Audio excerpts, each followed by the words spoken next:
Hello students, मैं हूं सुशील sir, easy physics वाला। और आज 11वीं क्लास का नया वीडियो लेक्चर। हमारा 11वीं क्लास का जो चैप्टर चल रहा है वो rotational dynamics of rigid body चल रहा है, जिसमें हमने सेंटर ऑफ मास वाला जो सेक्शन है वो पूरा कर लिया था। उसके 4 वीडियो लेक्चर में डाल चुका हूँ। आज का जो टॉपिक होगा वो होगा मूवमेंट ऑफ फोर्स या टॉर्क। देखिए, टॉर्क से भी आप लोग फेमिलियर हैं। टॉर्क का मतलब होता है बेसिकली टर्निंग फोर्स, ठीक है ना, या रोटेटिंग फोर्स। जैसे हम किसी बॉडी पे जब हम फोर्स लगाते हैं तो बॉडी डिस्प्लेस होती है, लेकिन अगर फोर्स लगाने से बॉडी रोटेट हो जाए तो हम क्या कह सकते हैं कि torque is acting on the body, कि बॉडी पे क्या लग रहा है, टॉर्क लग रहा है। तो आज हम उसी टॉर्क को पढ़ेंगे। टॉर्क का बेसिक फार्मूला क्या है, वेक्टर फॉर्म में टॉर्क कैसे लिखा जाता है, टॉर्क की डायरेक्शन कैसे निकालते हैं, एंटी क्लॉकवाइज टॉर्क क्या होता है, क्लॉकवाइज टॉर्क क्या होता है, ये सारी चीजें पढ़ेंगे हम। 1-2 क्वेश्चंस भी करेंगे। बहुत अच्छा टॉपिक है और ऐसे तो इजी टॉपिक है, लेकिन मिसकॉन्सेप्ट बच्चों के दिमाग में बहुत सारे होते हैं, तो वो टॉर्क को ढंग से नहीं समझते हैं और न्यूमेरिकल गलत लगा देते हैं।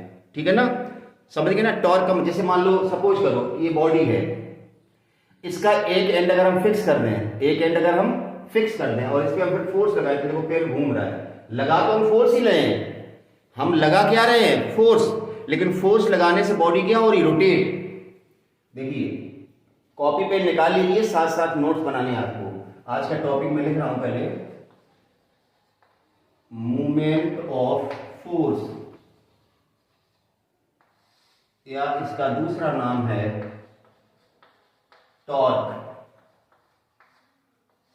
इसको रिप्रेजेंट करते हैं टाउ। देखिए, मैंने अभी क्या बताया, जैसे मान लो कोई रॉड है, इसको एक एंड पे यहां से फिक्स कर दो, हमने फिक्स कर दिया, ठीक है ना। अब हम इस पे फोर्स लगा रहे हैं, जैसे मान लो हम इसमें क्या लगा रहे हैं, फोर्स। ये हमने फोर्स लगाया इस पे।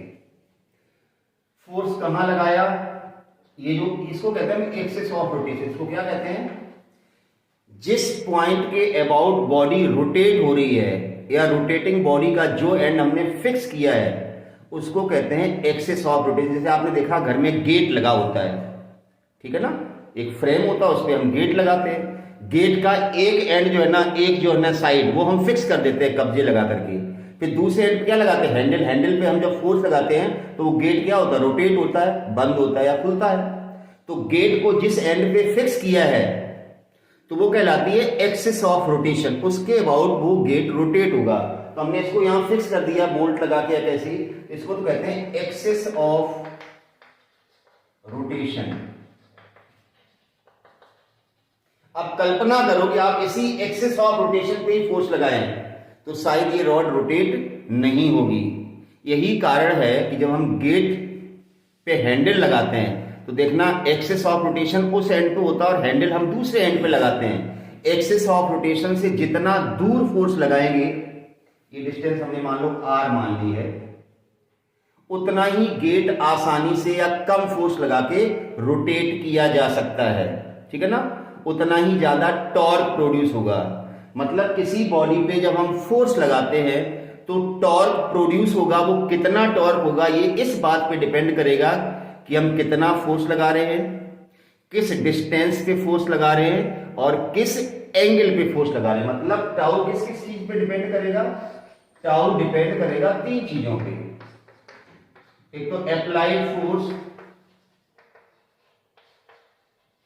दूसरा position of the force, force लगा कहां रहे हैं, पोजीशन ऑफ फोर्स, और तीसरा एंगल, किस एंगल पे फोर्स लगा रहे हैं, ठीक है ना।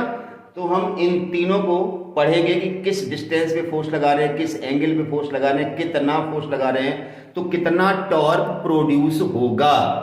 समझ पा रहे हैं ना। तो चलिए हम शुरू करते हैं टॉर्क, ठीक है ना। तो पहले हम बेसिक डेफिनेशन की बात करेंगे, फिर हम टॉर्क को कैसे कैलकुलेट करेंगे उसकी बात करेंगे। टॉर्क का जनरल मतलब क्या होता है, मतलब रोटेटिंग फोर्स हम कह सकते हैं, ठीक है ना। ट्रांसलेटरी मोशन में जो रोल फोर्स का होता है, रोटेशनल मोशन में वही रोल टॉर्क का होता है। ध्यान से समझना, ट्रांसलेटरी मोशन में जो रोल फोर्स का होता है, रोटेशनल मोशन में वही रोल किसका होता है, टॉर्क का। हम बेसिकली टॉर्क ही लगाते हैं, सॉरी फोर्स ही लगाते हैं, उस फोर्स की वजह से टॉर्क कितना क्रिएट होगा ये हमें कैलकुलेट करना पड़ता है। टॉर्क कोई लगाने वाली चीज नहीं कि इतना टॉर्क लग रहा है, लगता तो फोर्स है, वो फोर्स टॉर्क कितना जनरेट करता है, तो ये सारी चीजें हम सीखने वाले हैं, ठीक है ना। तो सबसे पहले हम पढ़ते हैं डेफिनेशन टॉर्क की क्या है, उसके बाद टॉर्क कैसे कैलकुलेट करते हैं, ठीक है ना। तो चलिए,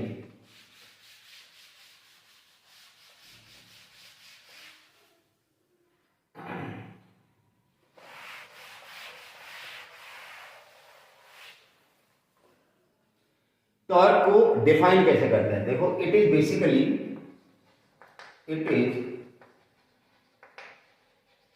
basically rotating force,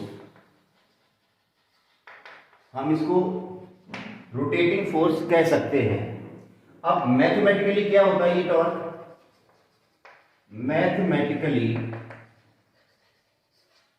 mathematically torque acting on the body, torque acting on the body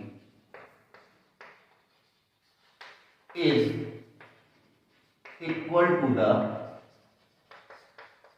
product of torque acting on the body is equal to the product of force and perpendicular distance of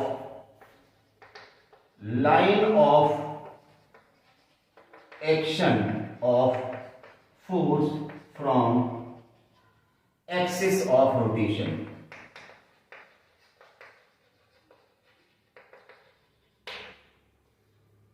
ये basically इस तरह से हम torque को calculate करेंगे। जैसे मान लो एक हमने कोई बॉडी बना दी, कैसी बॉडी बना लो, और ये मान लो इसका है एक्सिस ऑफ रोटेशन,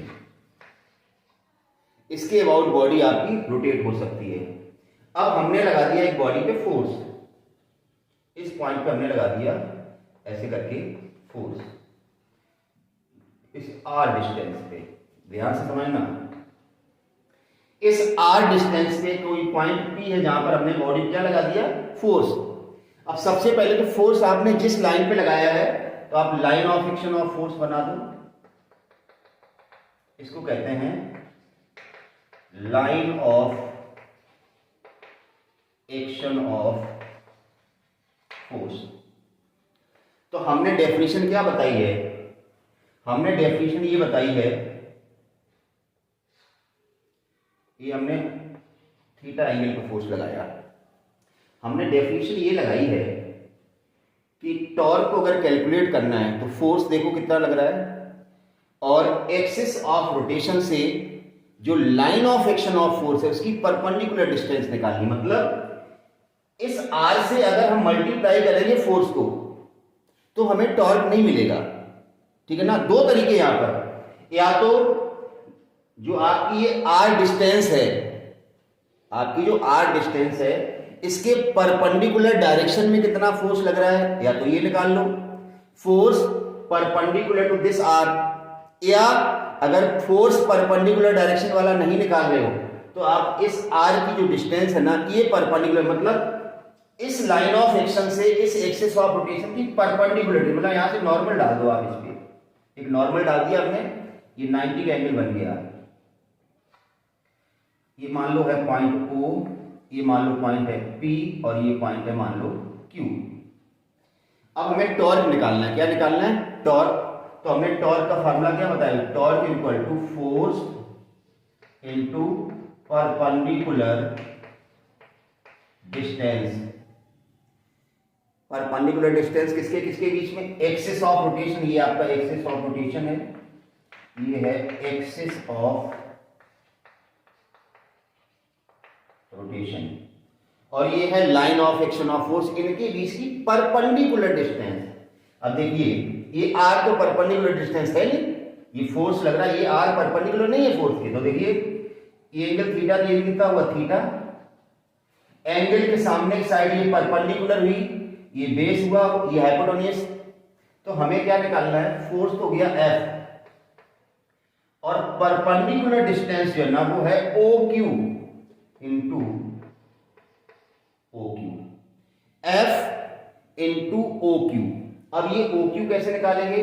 इस राइट एंगल ट्रायंगल को देखिए, इस राइट एंगल ट्रायंगल से देखिए गौर से, ओ क्यू अपॉन आर करेंगे अगर हम, ओ क्यू अपॉन आर, ये आएगा sine theta. O Q upon R क्या आएगा? Sine theta. This gives O Q equal to R sine theta. मतलब आर ये डिस्टेंस है, हमें ये डिस्टेंस नहीं चाहिए, टॉर्क निकालना है तो line of action of force को पकड़ो, एक्सिस ऑफ रोटेशन को पकड़िए, उनके बीच में जो परपेंडिकुलर डिस्टेंस है उससे मल्टीप्लाई करना, टॉर्क कैलकुलेट करना है। ये हो गया एफ और ओ क्यू क्या है? R sine theta. ये तो हो गया जनरल टॉर्क का formula, F R sine theta. अब अगर हम इसको वेक्टर फॉर्म में लिखना चाहें तो टाउ की वेक्टर लगाइए, तो जाएगा F R sine theta N cap. Torque की डायरेक्शन निकालने के लिए एन कैप आएगा, या इसको लिख सकते हैं हम वेक्टर फॉर्म में R cross F. Cross product आपने पढ़ रखा सबने, R cross F. R cross F को खोलोगे तो आर एफ, देखिए यहां कंफ्यूज मत होना, ये एफ आर है, यहां से आर एफ आएगा, ये तो स्केलर है ना एफ आर। ये एफ और आर दोनों क्या है? स्केलर। इनको एफ आर लिखो, आर एफ लिखो, नो प्रॉब्लम। तो वेक्टर फॉर्म में लिखना है तो आर क्रॉस एफ आएगा। आर क्रॉस एफ का मतलब जैसे आपको पोजीशन भी वेक्टर के फॉर्म में दिया जाए, फोर्स भी वेक्टर के फॉर्म में दिया जाए, तो आपका टॉर्क वेक्टर फॉर्म में आ जाएगा आर क्रॉस एफ, मतलब आर और एफ का क्रॉस प्रोडक्ट। और क्रॉस प्रोडक्ट हमने अलग से वीडियो डाल रखा है मोशन इन अ प्लेन में, जिन लोगों ने नहीं देखा वो आप देख सकते हैं कि आर क्रॉस एफ कैसे निकालते हैं। वैसे हम लास्ट में क्वेश्चन कराएंगे तो हम बता देंगे। तो एक तो तरीका टॉर्क निकालने का ये हो गया। दूसरी चीज मैंने बताया था कि आप जरूरी नहीं है कि ये परपेंडिकुलर डिस्टेंस फाइंड आउट करें। आप क्या करें, ये जो आपकी अप्रोच लाइन है, जिस लाइन पे फोर्स लग रहा है, सॉरी जिस पॉइंट पे फोर्स लग रहा है, एक्सिस ऑफ रोटेशन से जो डिस्टेंस आपने आर मानी है, फोर्स थीटा एंगल पे लग रहा है। फोर्स क्या लग रहा है? थीटा एंगल पर। देखिए अगर इस फोर्स का कंपोनेंट यहां ले ध्यान से, पहले इसको आप नोट कर लें, इसको आप नोट कर लें, फिर हम दूसरा तरीका बता रहे हैं। कर लिया नोट? देखिए अब हम दूसरा तरीका क्या बता रहे हैं, ध्यान से देखिए। दूसरा तरीका हम ये बता रहे हैं,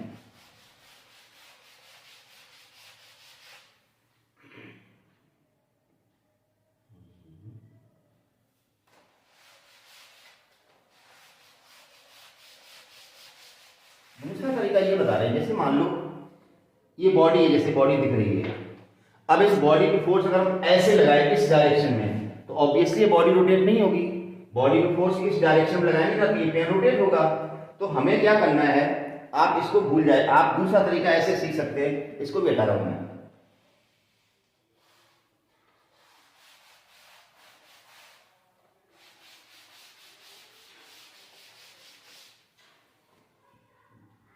कोई डायग्राम वापस बना रहा हूं। ये एक्सिस ऑफ रोटेशन है और हमने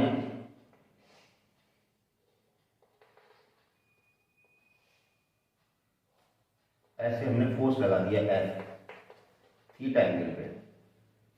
थीटा एंगल इस डायरेक्शन में लेना, इस डायरेक्शन में थीटा लेना हो, ये आर है। हमने कहा था या तो ये परपेंडिकुलर डिस्टेंस निकाल लो ए आर, ये फोर्स निकाला, इधर क्या आएगा फोर्स का कंपोनेंट एफ कॉस थीटा, और इसका परपेंडिकुलर कंपोनेंट आएगा यहां पर एफ साइन थीटा। तो इस आर के जो परपेंडिकुलर फोर्स लग रहा है उस फोर्स को ले लें तो टॉर्क बन जाएगा आपका tau equal to R into F sine theta. क्योंकि ये जो आर के पैरेलल फोर्स लग रहा है ये तो टॉर्क जनरेट करेगा नहीं, तो टॉर्क जनरेट कौन करेगा, जो इस आर के परपेंडिकुलर होगा। तो आर के परपेंडिकुलर कौन होगा, एफ साइन थीटा। तो टॉर्क का फार्मूला बन गया R into F sine theta. तो बात वही होगी, यहां भी वेक्टर फॉर्म लगाएंगे तो R vector equal to R F sine theta N cap, मतलब R cross F. A cross B क्या होता है, A B sine theta N cap. तो कहने का मतलब दोनों तरीके से आप टॉर्क निकाल सकते हैं। अब यहां ध्यान से सुनिए, डायरेक्शन ऑफ टॉर्क हम बात करने जा रहे हैं, डायरेक्शन ऑफ टॉर्क। आपने क्रॉस प्रोडक्ट की डायरेक्शन सीखी थी, वहीं जब क्रॉस प्रोडक्ट पढ़ाया था, या तो आप थंब रूल या पाम रूल ले या स्क्रू रूल ले, तो वहां पर बताया था कि R cross F is equal to torque होता है। तो टॉर्क की डायरेक्शन हमेशा R और F के परपेंडिकुलर होगी। Tau is always perpendicular to plane of R vector and F vector. R और F के प्लेन के परपेंडिकुलर टॉर्क होगा। तो देखिए परपेंडिकुलर किधर होगा, R की लाइन में अपनी उंगलियां रखो R की तरफ। अब F किधर लग रहा है, इधर, F साइन थीटा, मतलब यूं R क्रॉस F, R से F की तरफ मोड़ो अपनी उंगलियों को ऐसे करके, तो अंगूठा किधर आएगा, बाहर कर, देखो और इसको ऐसे ही घुमाएगा ना, F इधर लग रहा तो ये इधर घूमेगा ना बॉडी, ऐसे करके मतलब एंटी क्लॉकवाइज। ये एंटी क्लॉकवाइज घूम रहा, अंगूठा किधर आ रहा, बाहर। बाहर का मतलब पॉजिटिव, अंदर का मतलब नेगेटिव। तो अगर एंटी क्लॉकवाइज टॉर्क है तो वो टॉर्क कैसा आएगा, पॉजिटिव। देखो आप R से F की तरफ घुमाओ उंगलियां, मतलब ऐसे करके उंगलियों को ऐसे घुमाओ, अंगूठा बाहर। अगर ये F डाउनवर्ड होता अंदर, तो ऐसे घुमाते तो अंगूठा कहां जाता, अंदर। तो सिंपल सी बात है, ये जो हमें जिस डायग्राम को हमने यहाँ दिखाया है, इस डायग्राम के अकॉर्डिंग हमारी बॉडी एंटी क्लॉकवाइज घूम रही। किधर घूम रही है, एंटी क्लॉकवाइज। तो टॉर्क कैसा आएगा, पॉजिटिव। बाहर क्यों आ रहा ना, ऐसे घुमाओ। अगर क्लॉकवाइज बॉडी घूमती, क्लॉकवाइज कब घूमती, जब ये जो फोर्स आपने लगाया वो नीचे की तरफ लगाते, तो इसके कंपोनेंट F sin थीटा नीचे आता, ऐसे नीचे घुमाते, ऐसे। R मतलब सीधी लाइन है, F नीचे लग रहा है तो नीचे घुमाएंगे तो अंगूठा किधर जाएगा, अंदर। अभी ऐसे घुमा रहे तो अंगूठा किधर आ रहा था, ऊपर। तो क्लॉकवाइज के लिए आपका जो टॉर्क होता है वो होता है नेगेटिव। तो ये टॉर्क की डायरेक्शन निकालने का तरीका है। क्लॉकवाइज में टॉर्क नेगेटिव आएगा और एंटी क्लॉकवाइज में टॉर्क पॉजिटिव आएगा। तो टॉर्क निकालने का जो बेसिक फार्मूला है, F कितना लग रहा है, इससे टॉर्क नहीं निकलेगा। आपको दोनों चीजें देखनी कि F किस डायरेक्शन में लग रहा है। वो एंगल अगर आपको दिया जाएगा तो आप उसका कॉस कंपोनेंट लेंगे, वो तो टॉर्क में कंट्रीब्यूट नहीं करेगा। साइन कंपोनेंट है वो टॉर्क में कंट्रीब्यूट करेगा। एक क्वेश्चन ले लेते हैं, चलिए हटा दें इसको, हटा रहा हूं, चलिए।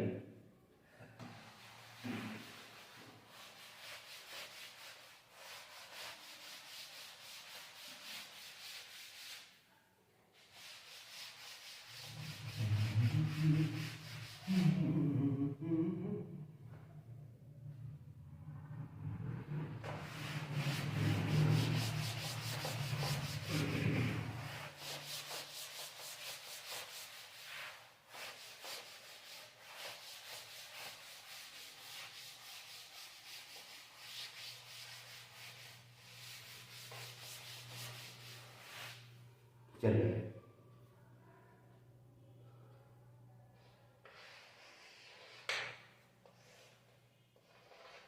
ये एक्सिस ऑफ रोटेशन है, ये 1 मीटर डिस्टेंस है and force acting at an angle of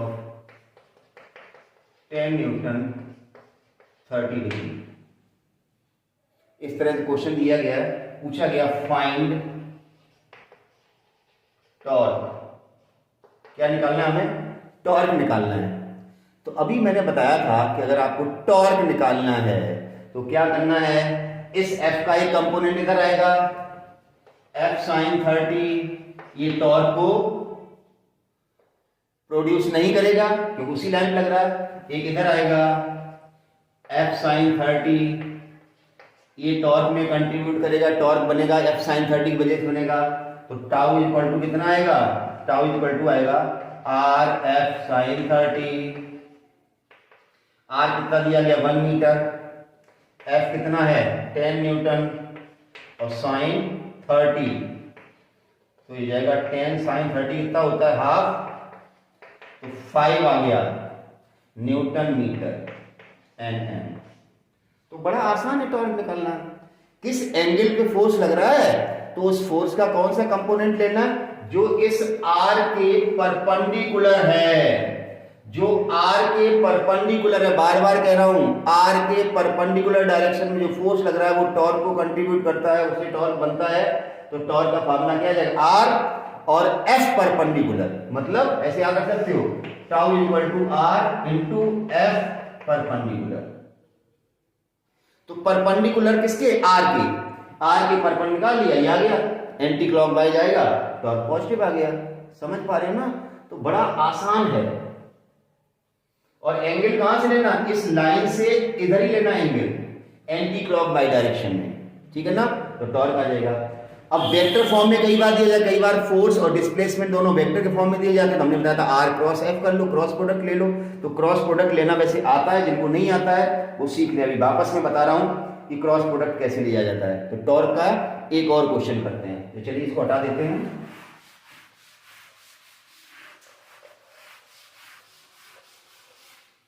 एक क्वेश्चन और करते हैं।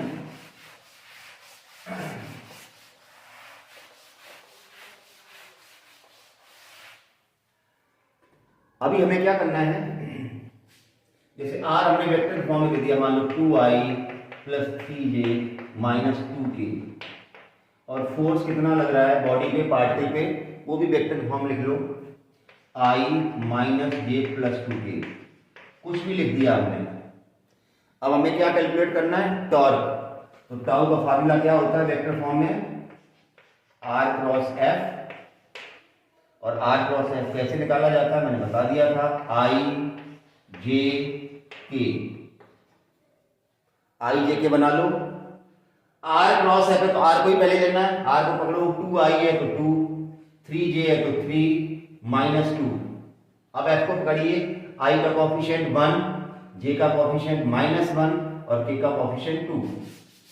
तो ये लिख दिया आपने। इसके बाद कुछ नहीं करना है, इसके बाद वही जो क्रॉस प्रोडक्ट मैंने बताया था कि आप ऐसे कर लो, आई का एक कोफिशिएंट आएगा, ऑल्टरनेट, माइनस का जे लिख लो और प्लस का के लिख लो। टॉर्क वेक्टर है तो क्रॉस प्रोडक्ट से कोई वेक्टर ही मिलने वाला है हमें। क्रॉस प्रोडक्ट लेंगे तो हमें क्या मिलेगा, कोई वेक्टर मिलेगा, वेक्टर मिलेगा तो हम निकाल लेंगे। देखिए आई का क्रॉस लेना, तो आई को छुपा लो, इसका गुणा करना है, मैंने क्या बताया था, पहले ऐसे जाना है फिर ऐसे जाना है और बीच में माइनस का साइन लगाना है। तो 3 2 जा, इसको बंद कर लिया, 3 2 जा 6, बीच में माइनस का चिन्ह ये लगाना है, ये माइनस लगाना है। अब इनका मल्टीप्लिकेशन करेंगे तो -2 और -1 का मल्टीप्लिकेशन 2 प्लस का आएगा। जे को बंद कर लो, जे को बंद कर लिया। अब आपको जो नंबर दिखेंगे वो 2 2 जा 4, माइनस साइन लगा लो, और 2 -2 और 1 इसको बंद कर लिया, -2 1 का मतलब -2। ये तो बीच में माइनस लगाना ही है। फिर के को ले लो, बंद कर लो, इसको बंद कर लो, तो 2 बन जा 2 माइनस का, ये माइनस तो लगाना ही है, और 3 बन जा 3। तो 6 - 2 4i, ये माइनस माइनस प्लस हो जाएगा, 4 2 6 माइनस का 6j, ये माइनस माइनस प्लस हो गया लेकिन आगे माइनस लगा, -2 -3 -5k। इस तरह से टॉर्क आ गया वेक्टर फॉर्म में। अब इसका मैग्नीट्यूड, किसी भी वेक्टर का मैग्नीट्यूड निकालना आपको अच्छे से आता है।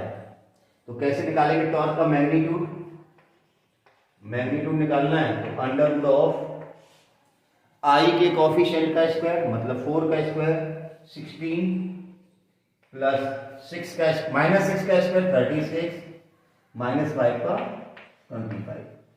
ये कितना आ जाएगा, 30 20 50 60 70 72 5 7 77 nm। तो यही आएगा, देख लेना, 30 50 60 72 75। तो कहने का मतलब वेक्टर फॉर्म में भी आप टॉर्क निकाल सकते हो। फोर्स किसी भी एंगल पर लग रहा हो आप टॉर्क निकाल लोगे। कब टॉर्क आपका क्लॉकवाइज होगा, कब एंटी क्लॉकवाइज होगा, कब पॉजिटिव होगा और कब नेगेटिव होगा। तो काफी आसान था ये टॉपिक, मूवमेंट ऑफ फोर्स, जिसको हम क्या कहते हैं, टॉर्क। और बहुत बड़ी बड़ी एप्लीकेशंस हैं इसकी, फिजिक्स में टॉर्क निकालना सबको आना चाहिए। यही नहीं, आप 12th के बाद इंजीनियरिंग करेंगे वहां पर भी आपको टॉर्क निकालना आना चाहिए।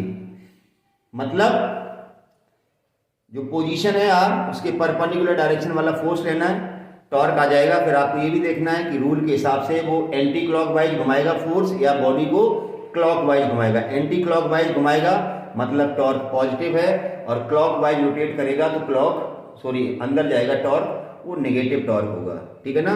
तो आई होप कि आपको ये टॉपिक समझ में आया होगा। अगर आपको ये समझ में आ गया तो जो अगला वीडियो लेक्चर होगा वो भी छोटा ही होगा, एंगुलर मोमेंटम।